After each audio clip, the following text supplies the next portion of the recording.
Hi, Miles here, and today I just wanted to show you a very simple Pelton turbine that I've set up here.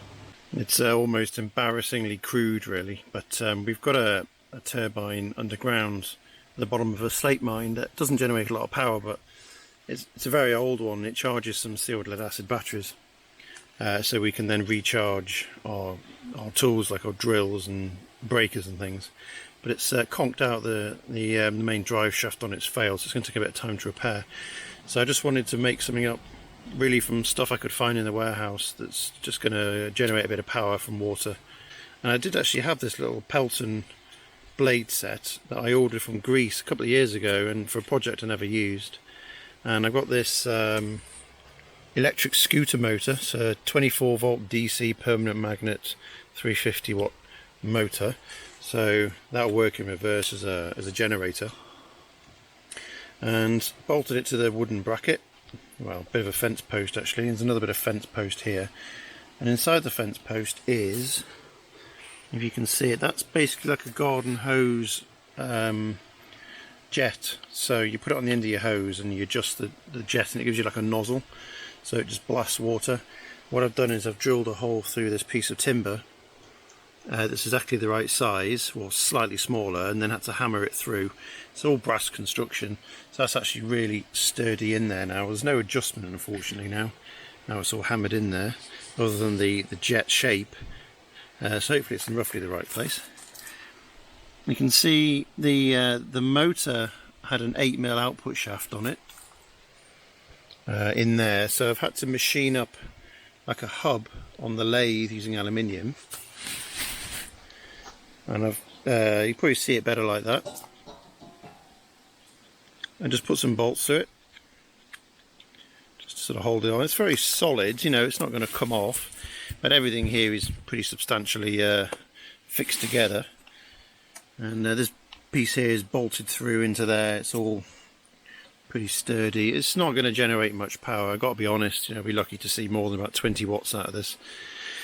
And I think another problem I've got is the voltage isn't going to be high enough to charge a 12 volt battery pack. Really need about 14 volts. I think this thing's going to produce maybe 9 or 10 volts.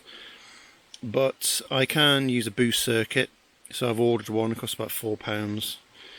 Should be here later on in the week, so I can boost the voltage, albeit reduce the ampage, but it should put the voltage high enough to be able to run a charge controller. Now, I don't mind if it takes a while to recharge a sealed lead acid battery. That doesn't matter, as long as it does do it.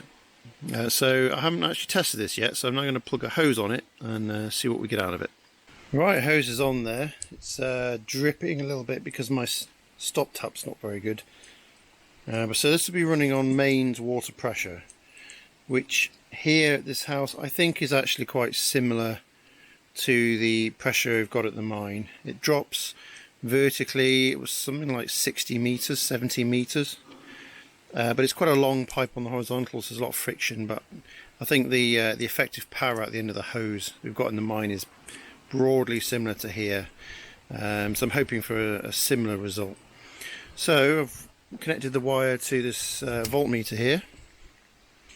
That's going to show me in volts DC what it's putting out. It's sort of open circuit voltage, and it might be the wrong way around. I don't know whether it's going to make actually I can probably find that out here on the camera. Let's just turn that. Yeah, that's okay. I didn't know which way the needle was going to go. I might have had to swap the leads around. No, it's going the right way. Okay, and normally with a Pelton wheel what you would do is you would build a shroud, because when the water jet hits the blades, water just goes everywhere. So just the shroud will just contain it so it runs off neatly. I don't have one. I'm not really that bothered about it, because in the mine it's going to be running somewhere. I'm going to be nowhere near it. I don't really care if water sprays everywhere. It doesn't really matter. It's only a temporary thing, but I need to stay away from it out here while I'm testing. Okay. Get the voltmeter as far away as possible. Maybe I put it down here on the step. Probably still going to get wet.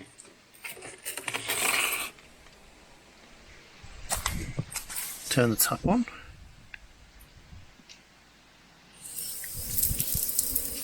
Spinning already. Let's turn the water up.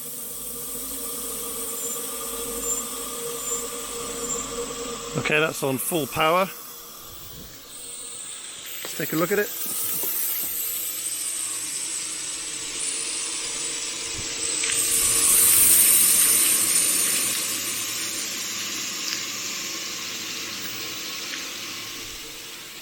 That's certainly spinning at a fair old speed.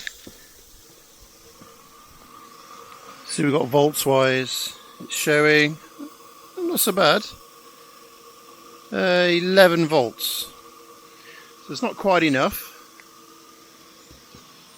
Not on its own, but the boost circuit should be okay. I don't know what kind of ampage it's delivering. Could short it and just see. Might get quite a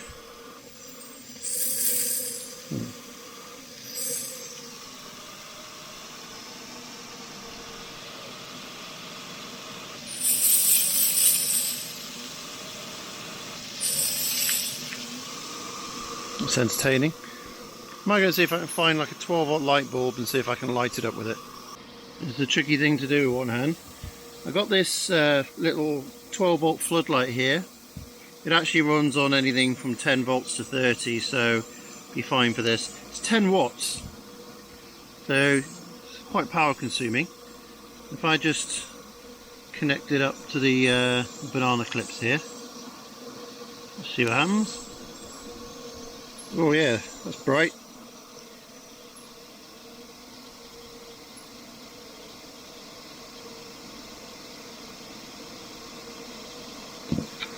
Well, it's good. The wheel doesn't slow down much. That's a 10-watt light, and doesn't really make much difference to the wheel speed, which would suggest it's capable of a bit more. I'm going to see if I can find a bigger light. Got a bigger light bulb here. This is 25 watts. Let's see if it'll light it. It's tricky to do this with one hand, bear with me.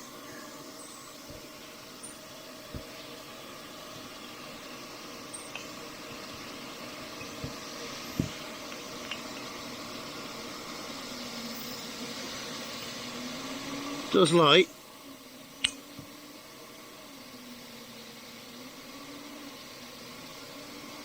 Can't see very well out here, but I'll take my word for it, that's lighting up.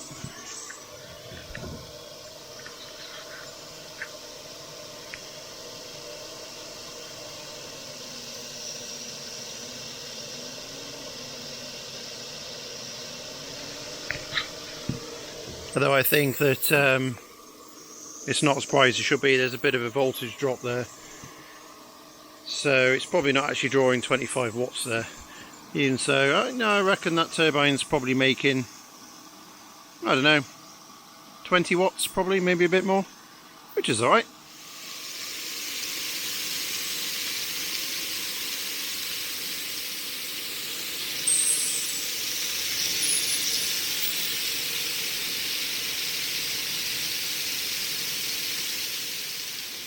Well, it's now the next day, and I've got this set up charging a lead acid battery now, so I just wanted to show you how I'd achieve that in case you're doing this sort of thing yourself. In the post arrived today this circuit board here. This is a boost converter.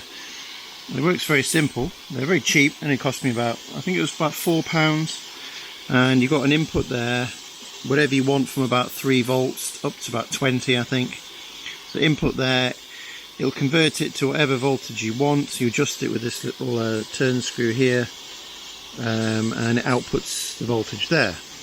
The idea is you can step it up.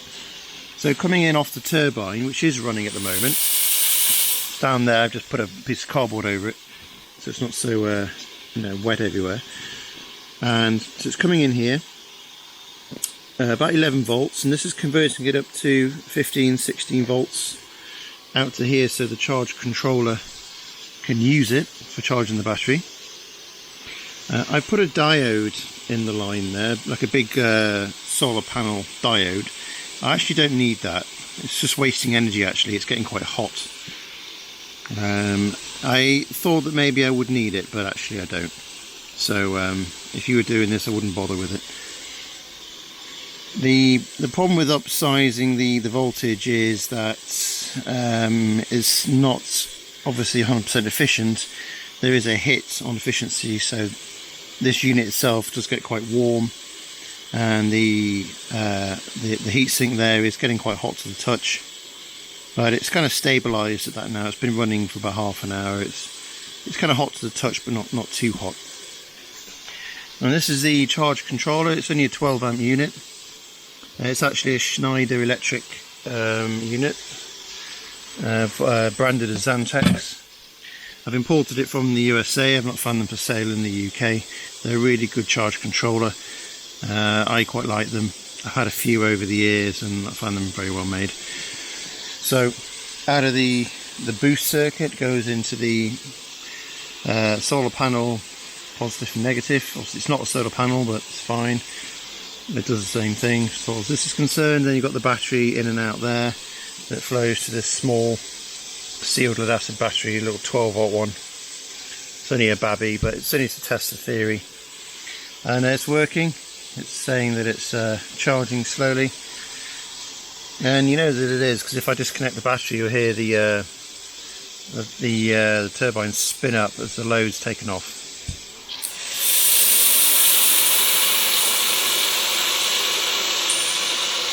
That's racing now. It's literally doubled in throughput speed. So if I put this on, the turbine slows right down because of the load it's taking. So there is a reasonable amount of current flowing from the wires through the boost, through the charge controller, and into the battery. It's not an awful amount. I reckon it's probably about 2 amps, something like that. So it's quite a slow charger, but it is charging, and that's fine for the use in the mine. I took the control circuit out of the box just to show it a bit clearer. So basically it just runs perpetually charging the battery. In the mine it'll be a much bigger battery, probably about 300 amp hour. This is like a 5 amp hour, but it'll work the same way. So it can just be left trickle charging away day after day, and when I happen to be in that area and need access to 12-volt power, it's there waiting for me.